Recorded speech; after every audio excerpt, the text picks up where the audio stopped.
இயேசுவின் பரிசுத்த நாமத்திற்கு ஸ்தோத்திரம் உண்டாவதாக.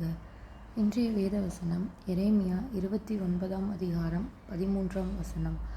உங்கள் முழு இருதயத்தோடும் என்னை தேடினீர்களானால் என்னை தேடுகையில் கண்டுபிடிப்பீர்கள்.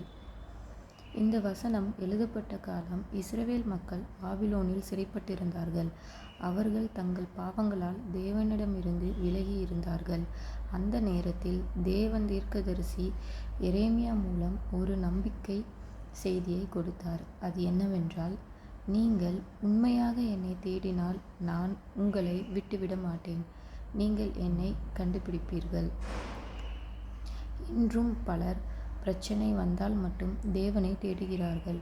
ஆனால் இந்த வசனம் சொல்வது, நாம் தினமும் உண்மையான இருதயத்துடன் தேவனை தேடினால் அவர் நம் வாழ்க்கையில் வெளிப்படையாக செயல்படுவார்.